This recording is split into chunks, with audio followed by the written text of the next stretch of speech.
تعالوا معايا النهاردة هنعمل مع بعض رز بسمتي بالكاري مع فخدة.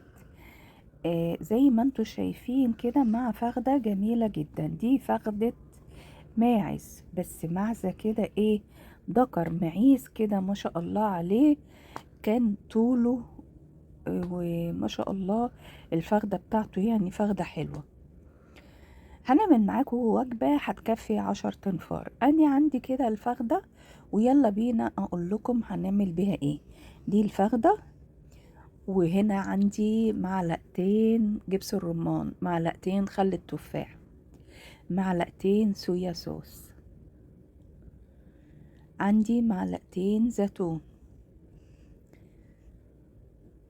وعندي نص ليمونة، ورق لورا، معلقتين بهارات شوي، معلقة بابريكا، معلقة جنزبيل، معلقة قرفة صغيرة، وهنا روزماري، وثلاث معالق ملح، وعندي فلفل اسود. ودي كل البهارات التتبيلة بتاعت الفخدة.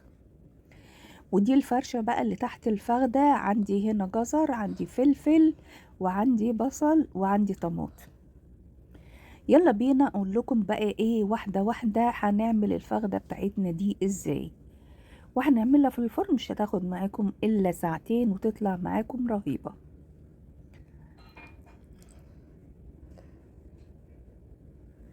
يلا بينا كده. جبنا البولة، وبعد ما جبنا البولة كده بتاعتنا هنبدأ بقى نعمل فيها هننزل فيها البهارات. وخلي بالكم بالترتيب كده عشان تديك النكهة والطعم الجميل. يلا بينا نحط خل على جبس الرمان على الصويا صوص.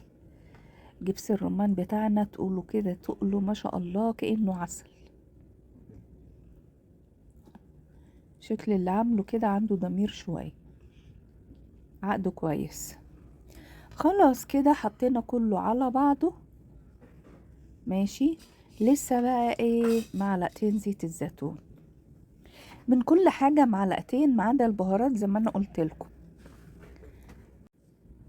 حطينا بقى كل البهارات زي ما انا قلت لكم كده على بعضها. وبعدين هنجيب معلقة كده، بعد ما نضيف معلقتين زيت الزيتون، ونبدأ نقلب الصويا صوص بالبهارات بالدنيا دي كلها على بعضها. دي بقى التتبيلة بتاعة الفخدة بتاعتنا. جبت معلقة صغيرة عشان اعرف اتمكن كده من انا امزج الدنيا كلها مع بعضها. ودي اهم خطوة بنعملها. خلي بالكم حكاية المجز، تمزجيها كلها مع بعضها، وما تخليش فيها اي حاجة خشنة. كله كده يمتزج مع بعض ويبقى ناعم خالص. مسكت الفخدة بقى وبدأت اعمل لها مساج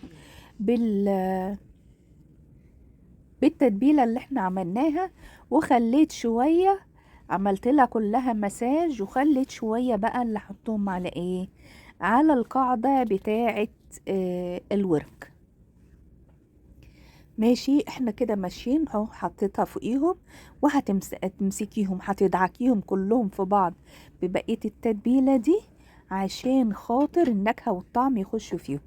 جبت بقى الصاج بتاع الفرن، وجبت عندي دي بعد 5 دقايق كده مدعوكين في بعض كويس. هنبدأ نعمل الفرشة بتاعة الورك. ماشي. عملنا فرشة كده كويسة، ودي اهم خطوة. وخلينا نص الحشوة هتبقى فوق الفخدة عشان تخليها كلها تستوي يبقى طعمها جميل. على فكرة الفخدة دي انا كنت منغزاها بالسكينة. ماشي، عشان خاطر بقى قلت لكم كل حاجة. نزلت الفخدة، ونزلت برضو اللي في بقية الصوص اللي موجود، عشان خاطر تبقى كل الطعم والنكهة بتاعتها فيها بملحها. يلا بينا. بقيت بقى التتبيلة نزلتها على وش الفخدة.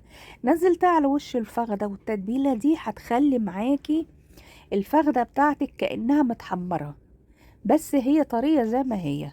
التتبيلة دي روعة جدا، وعايزة اقولك افخم المطاعم بتعملها وبتطلع رهيبة. زي ما انا هعملها كده عملتها معاكم. وهنمسكها بقى نلفها لفة كويس، مش هنكذب على بعض. الفخدة ما ينفعش ان انت تحطي تحتيها ورق زبدة. متوفر عندي الورق الزبدة، بس هتلزق الدنيا دي كلها هتلزق في ورق الزبدة. فاحنا عملناها فوين بس.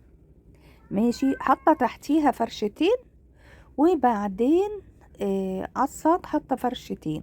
فانا بقى ايه الفرشتين منهم فرشة كبيرة قوي، دي بقى هطلعها واجبس بيها بعد ما جبستها باتنين.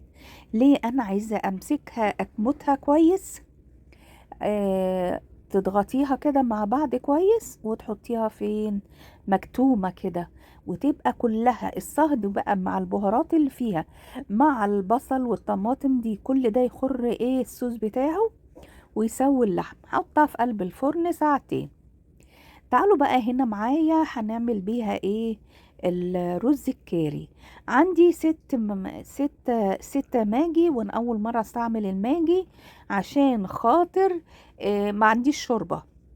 بس هوريكم واحدة واحدة انا همشيها ازاي.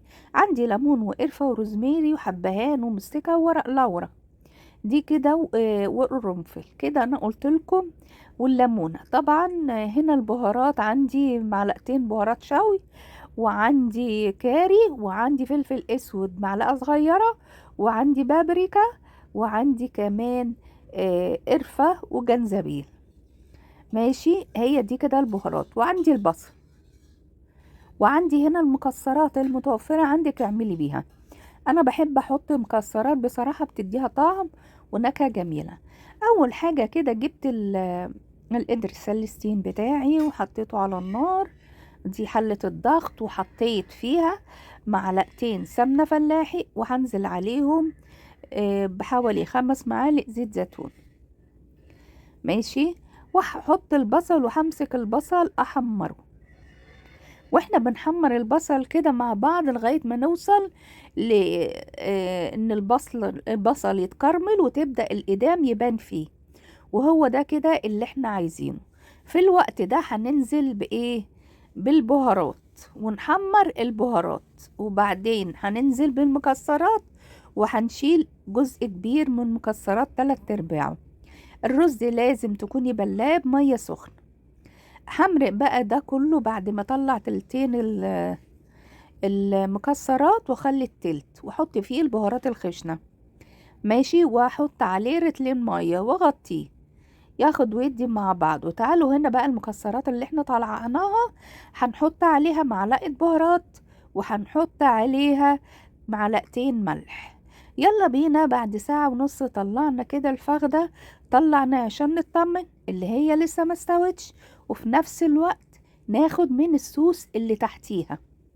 ودي التركاية اللي انا بقول لكم استنوا عليا، في تركاية هنعملها مع بعض. شوفوا بقى الفخدة عملت عندكم صوص ازاي.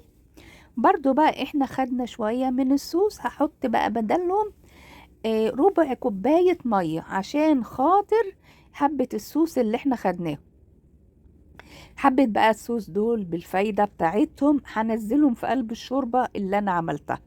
كنت نقع الرز بمية سخنة وخلاص كده هصفيه. واوعي حد يقولك الرز ما بيتنقعش، لازم الرز يتنقع عشان النص كيلو هيديكي كمية كيلو. سامعين؟ هيتضاعف معاكي. ويلا بينا. شلنا من الشوربة حبة وحطينا الرز. حطينا الرز وبدأ الرز اهو يدخن بعد ما حط عليه 20 دقيقة.